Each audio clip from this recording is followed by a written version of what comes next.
ఇక్కడ ఎంపీ అభ్యర్థిగా మీతో నిలబడతా ఉన్నాడు. యువకుడు, ఉత్సాహవంతుడు, మీ అందరికీ పరిచయస్తుడు, మంచివాడు. మీ అందరి చల్లని దీవెనలు మిథున్పై ఉంచవలసిందిగా మీ అందరినీ సవినయంగా వేడుకుంటా ఉన్నాను. అదేవిధంగా కోడూరు నుంచి సీను నిలబడతా ఉన్నాడు.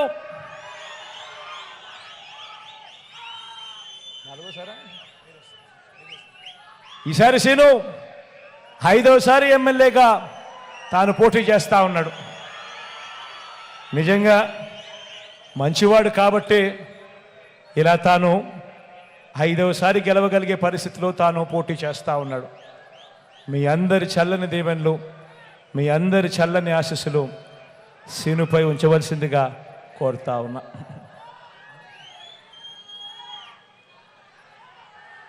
రాయచోటు నుంచి శ్రీకాంత్ నిలబడతా ఉన్నాడు. తాను కూడా ఎమ్మెల్యే అని చెప్పడం కన్నా నాకు మంచి స్నేహితుడు అని చెప్పచ్చు. మీ చల్లని దీవెనలు, చల్లని ఆశీస్సులు శ్రీకాంత్పై కూడా ఎల్లప్పుడూ ఉంచవలసిందిగా సవినయంగా కోరుతా ఉన్నాను. రాజంపేట నుంచి అమరన్న నిలబడతా ఉన్నాడు. అమరన్నను ఎవరు కలిసినా కూడా సౌమ్యుడు అనే మాట ఎప్పుడూ వాళ్ళ పెదాల మీద ఉంటుంది. మంచివాడు, సౌమ్యుడు, మాటిస్తే మాట మీద నిలబడతాడు.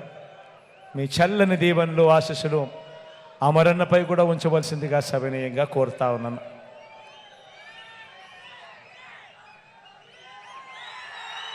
తమ్మలపల్లె నియోజకవర్గం నుంచి ద్వారకన్న నిలబడతా ఉన్నాడు. ద్వారకన్న కూడా మంచివాడు, సౌమ్యుడు. మీ చల్లని దీవెనలు, ఆశీస్సులు ద్వారకన్నపై కూడా ఉంచవలసిందిగా సవినయంగా వేడుకుంటా ఉన్నాను. ఇక మదనపల్లి నుంచి మీవాడు అతి సామాన్యుడు, కేవలం ఒక ఉద్యోగస్తుడు, మీలో ఒకడు, నిసార్ అహ్మద్ అన్న.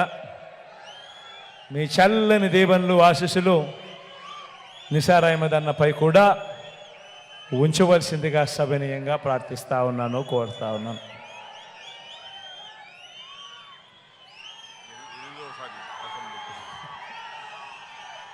పీలేరు నుంచి రామచంద్రారాయణ నిలబడతా ఉన్నాడు. మీ అందరికీ పరిచయస్తుడే. ఎందుకనంటే చాలా సుదీర్ఘ రాజకీయ ప్రయాణం చేశాడు. మీ చల్లని దీవెనలు, ఆశీస్సులు రామచంద్రారాయణపై ఉంచవలసిందిగా సవినయంగా వేడుకుంటా ఉన్నాను.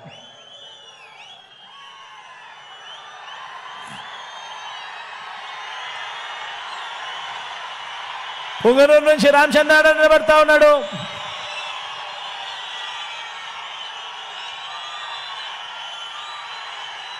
నాకు పితృ సమానుడు,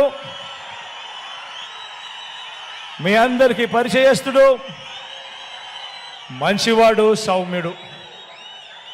మీ చల్లని దీవెనలు, ఆశీస్సులు రామచంద్రారాయణపై కూడా ఉంచవలసిందిగా సవినయంగా వేడుకుంటా ఉన్నాం. మన గుర్తు అందరికీ తెలిసే ఉంటుంది, కానీ ఇక్కడో అక్కడో ఎక్కడో ఎవరైనా మర్చిపోయి ఉంటే మాత్రం మన గుర్తు ఫ్యాను అని గుర్తుపెట్టుకోండి.